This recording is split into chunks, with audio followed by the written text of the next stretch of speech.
New York City Grand Prix. We finished it. This was one of the top competitions leading up to USA Championships that's going to be going down in 2 weeks. There were so many storylines that we were looking forward to at this meet, and a lot of these athletes delivered. Now, it did rain before the competition. It was pretty humid, so that did take away from some of the times, but we saw some amazing performances. And of course, we have to start off with Sydney McLaughlin-Levrone. Everyone was looking forward to seeing what she was going to do in the 400 versus Gabby Thomas. People were predicting 48s. People were predicting world record. Listen, I told ya, 49 low or so. She came out here, ran 49.51 seconds. Now, we spoke to her after. She said that she was going out a little bit more conservatively, trying out a little bit different race plan. Went on a little more conservative this round, just wanted to work on some things, and I think, 49.5 in the second race, can't complain with that. Yeah, I think just going out a little bit smoother so we can see the back end a little bit better, and I think we were able to do that. And we'll go back, calculate the numbers, and see where we can go from there. And guess what? It paid off, right? 49.51 seconds to get a personal best, incremental personal best, but think about it. She just opened in Paris. Now she's coming to New York for her second 400 meters since, 2018? We also spoke to her, and she said that she's going to be, deciding after USA's if she will be running the 400 or the 400 meter hurdles. Who knows? Bobby might very well be like, nope, we're going back to hurdles. And he's prepared me for that, and he's told me, after USA's we'll make a decision. As of right now, I can only focus on one event at a time, which is the 4. And if we decide 400 hurdles afterwards or whatever it is, then I'll have to figure that out. But she's really excited. She's feeling good. And I think that Sydney McLaughlin-Levrone is going to be putting down something very, very fast for the rest of the year.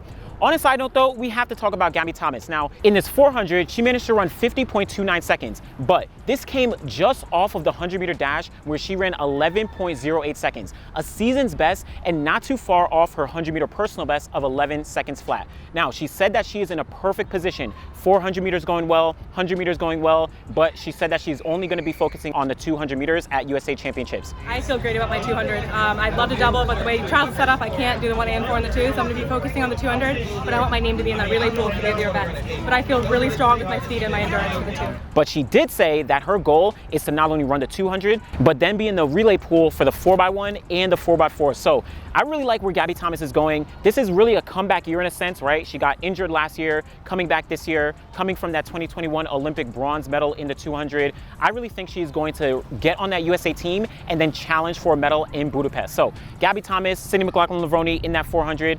We're already talking about the 100 meters. Let's talk about Aleia Hobbs. She actually noted that she had a little something in her knee that set her back and didn't allow her to run the finals at the LA Grand Prix. But good, ready to go. LA kind of had a little setback with my knee, but I went home, rest, and I'm good to go now. But came here, first race back since then, got the win in 10.98 seconds. Not a fast time. Again, not a lot of athletes were running significantly fast times today, but this shows that Aleia Hobbs is still one of the favorites to get the title at USA Championships. Yes, Sha'Carri Richardson is coming, right? She's in the mix. Tamari Davis, she is definitely in the mix, but I still think Aleia Hobbs probably co-equal favorite for the 100 meter title with Sha'Carri Richardson. Don't be surprised if Aleia Hobbs gets to USA's and runs a 10.7 second personal best. I'm just trusting God's time, and I know I've been kind of consistently 10.8, 10.9, so I know it's going to drop when it counts, when it comes, so just being patient and waiting on it. So really looking forward to seeing what she's able to do. Also, Brianna Williams, shout out to her. We saw in Kingston, she ran 11.04 seconds, season's best. She equaled that performance here. She was kind of pushing Aleia Hobbs in the race. So really looking forward to seeing what Brianna Williams is able to do and if she's able to make the Jamaican national team in that 100, which is going to be very, very challenging. Now, let's move over, keeping it in the sprints, the 200 meters. Now, we spoke to Lyles the day before the meet, and he was saying that he was going for something very, very big today. Now, he didn't drop anything crazy, but 19.83 seconds for Lyles. This was a really good performance. I think this actually equals the amount of sub-20 performances that Usain Bolt has a record for. We already spoke about in Kingston, he ran that 19.6, which surpassed Bolt's record of sub 19.7 runs. So Lyles, he's in a good position. He said that he's only focusing in on the 100 meters at USA Championships. He already has the bye in the 200, and he really spoke about how, he can switch his mind off when he needs to go into the 100, switch to the 200, and after USA's, he feels like he's going to be meshing them all together and going for the doubles. I believe that as we get closer to Worlds, the events will start to feel a lot closer together, especially in the first part of the race. Like a lot of the things I was working on yesterday on the start, I was able to transfer to the straightaway and be able to see even better results. it gets me excited because now I'm finally seeing them merge, and it's like, okay, I don't have to panic so much of different mindsets to one mindset. So I have to see if he's going to make the USA team in the 100-meter dash. I think he has a very strong shot. Him, Christian Coleman, Fred Curley already has the bye, right? Look at Marvin Bracey. There's a lot of guys, Cravon Charleston. There's a lot of guys who are in the mix, but Noah Lyles positioning himself very, very well. So we're going to see what he does. Again, 19.83 in his 200. Mentioned Christian Coleman, right? Now, he was running the 100 meters here. Got the win last year, but unfortunately here, only came up for third place in 10.02 seconds. He was feeling a little bit down, but I really think that Christian Coleman is one of the guys who's going to make the USA team in that 100-meter dash. I don't think this race really defines who he is, and he's going to make a comeback in 2 weeks, and we're going to see him on that USA team. I feel like that's what it is, just getting back to like who I am, and that's executing it off the block to really like set up the rest of my race. And so I feel like I haven't really like past few races got that part down, and but it's all there. Like I know what I'm capable of. Just got to put it together. But just ahead of him, Zharnel Hughes from Great Britain. Now, we probably know Zharnel Hughes as the guy who's been false starting in multiple races, most famously and most recently the Olympic 100-meter dash final, false started, 9.83 seconds, personal best, British record. This guy broke Linford Christie's British record in the 100-meter dash, 9.87 seconds from years ago. Linford Christie is a legend. For Zharnel Hughes to finally have kind of a big comeback for him, I think this means a lot for where he's going. It feels amazing, man. I'm very grateful because this is something I've been working towards, and I'm pretty sure a lot of people counted me up because, you know, I had some upside, down season last year as well. 2021 was a nightmare. So those things made me dug deep, man. Made me dug deep, pull myself out of the dark space, and just spray more, relax more, put the work in, and trust myself and trust my speed. One thing to remember, 2015, he ran the 200 meters here, really close race with Usain Bolt, so kind of a full circle moment for him to get the win here. Zharnel Hughes, of course, he's been on the mainstay in the 100 meters for a while. This really shows that he is not here to play. He is going for a medal when we get to World Championships. 9.83 seconds, that's also a world lead, right? So really looking forward to seeing what Zharnel Hughes does. And also Akeem Blake got another strong performance of 9.93 seconds for second place. So all these guys really putting up some great performances in the 100. Of course, we're all looking forward to seeing what's going to happen as the year progresses. What about the 200 meters? Like I noted, Gabby Thomas, she's going to be focusing on that at USA's, but she didn't run it here. But Abby Steiner. Now, Abby Steiner got the win here in 22.19 seconds. She's really been having a very consistent season. One thing that's really important to note is last year, she was running in the NCAA, doing hundreds, doing 200s, 4x1s, 4x4s. She was all over the place with all the competitions, but here, a lot more patient, a lot more measured because this is her first year as a pro. You definitely have to be more patient with yourself, I think. I think in college, you get so many opportunities to mess up and to run yourself into shape. I mean, you just have rounds and rounds of rounds. So like by the time you get to outdoor, you're ready to run really fast. And I think being a pro, it's obviously you're more calculated with the races you're doing, what you're doing.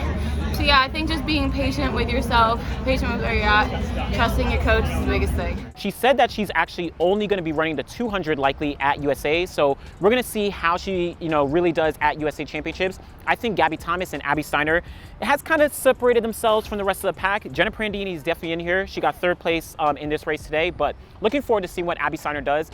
And I know we haven't been seeing the 21 seconds from either Thomas or Steiner, but definitely keep a lookout. Once they make that USA team, or maybe even at USA's, we're definitely going to see some sub 22 seconds from them. But second place, I do want to talk about Tamara Clark, 22.43 seconds. Now, she unfortunately was suspended for a couple months earlier in the year. She just came back in June, had a couple races overseas. She came in for second place here for season's best, getting back in the groove of things. Let's not forget, she got second place at the USA Championships last year to just behind Abby Steiner to make that team. So she is definitely one who is in the conversation to again make the USA team in this 200. Don't sleep on her. And of course, like I noted, Jenna Prandini in third place. She is also a very, very strong contender. So love this women's 200 meter dash. Really looking forward to seeing what everyone is going to do as the year progresses. But let's talk about that women's 100 meter hurdles. This was a race to the line. Kenny Harrison, Aleia Johnson. Kenny Harrison got the win. Unfortunately, it was a little bit wind aided, 12.29 seconds. But look at Kenny Harrison's season. She's been super consistent, either first or second place in the majority of her races. It's been feeling really great. I've only ran like 4 times, and I've ran some of the fastest times in the world. It just shows that my training is definitely paying off. That Bobby knows what he's doing, and I'm trusting the process.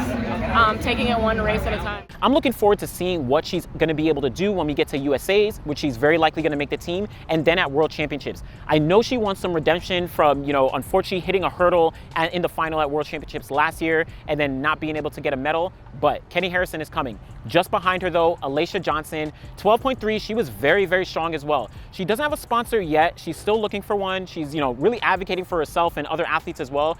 So I have people working on that. And, honestly, I just want to take this time to say to all athletes, do anything that comes to you that your spirit feels moved. Don't feel like you have to wait on shoe companies or anything in the sport industry. Do things outside of the sport. I have some deals that are going to really change the navigation of the sport, and I don't feel bad that I waited for those. So I'm excited. You're going to see some good collaborations coming soon. Don't sleep on Aleia Johnson. I know she probably doesn't get as much fanfare because, she's not, one of the top names in a sense, but she's been, I think, almost undefeated for a lot of her races, winning indoors and out. Look out for what she's going to do as the season progresses and as we get to USA's. Next, let's talk about that men's 110-meter hurdles. We didn't have Grant Holloway, we didn't have the Jamaicans, but Daniel Roberts showed up and showed out. 13.01 seconds for Daniel Roberts. That's his second fastest time of his entire career. 13 flat is his personal best. Guess when that was? 2019 at the NCAA Championships, just behind Grant Holloway. So Daniel Roberts in the form of his life. He actually just moved to Alan Johnson, being coached under him at North Carolina A&T. Feeling great, man. I'm training with Coach Alan Johnson at A&T. I got there in October, so it's been going great. Indoors was great, leading up into outdoors. I had a little injury early season, so I haven't got that many races. It's my third meet of the season. To run 13:01 is a blessing, so I can't be mad with that at all. So looking forward to seeing what he's going to be able to do there. And I really think that Daniel Roberts has been one of the top athletes in the hurdles over the past couple seasons since leaving Kentucky. He just unfortunately has hit a couple hurdles throughout his seasons and at World Championships, but do not sleep on Daniel Roberts. In my opinion, Daniel Roberts can win World Championships. Now, let's be clear. I'm not saying that he is going to win. I'm saying that he can win the World Championships. So keep a lookout for Daniel Roberts and what he's going to be able to do.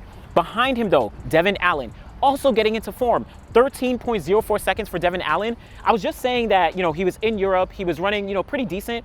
On the cusp of 12 seconds, this is a really great performance for all of these guys. I think between Roberts, Allen, Holloway, Broadbell, Parchment, all these guys are really going to potentially push the boundaries of what's possible in the hurdles. We might see 4 or 5 guys sub 13 seconds in this season. Do not sleep on all these guys. Really looking forward to seeing what's going to happen as the year progresses. Now, finally, men's 400-meter dash. Now, this was not a stacked field, but we were looking for Sean Bailey to potentially take the win. He unfortunately didn't even start in the race, but we had Zandrion Barnes from Jamaica also, 45.05 seconds, got the win. Don't think many people expected that, but really strong performance from him. Matthew Bowling in his first professional race, well, he's not professional, but first post-NCAA race, he managed to get second place here, 45.58 seconds. We actually spoke to him as well, and he said that he was really looking to run the 400. He wanted to run. He's also deciding if he's going to run the 400 or the 200 at USA's, and in the next couple days, they're going to make that decision. What's next for you? USA's is in 2 weeks. Do you have a plan on what you're going to run? Entering in the 2 and the 4, and then figuring out what I want to do in the next couple of weeks. Really looking forward to seeing what's going to happen in the 400. The 400 is really kind of wide open, so to see Matthew Bowling really contesting that really opens up his possibilities on making the USA team. So keep a lookout for Matthew Bowling and keep a lookout for all these guys on what they're going to be able to do. New York Grand Prix here at Icon Stadium. Those are some of the results. Those are some of the performances. Of course, went through just some of the highlights. There are so many storylines that really went down at this meet and are going to have a lot of implications for the rest of the year. Not only USA's, but then also going into World Championships for Americans and for some of the Jamaicans and international athletes we saw. So go in the comments below. Let me know what was your favorite performance from the New York City Grand Prix. What are some of the implications and some of the storylines that you think are now coming out of this meet going into USA's and the World Championships? And do you think we're gonna see anything crazy for the rest of the year? I'm looking forward to seeing it. Make sure you like the video, subscribe to the channel. Be back again next time. Thanks for watching.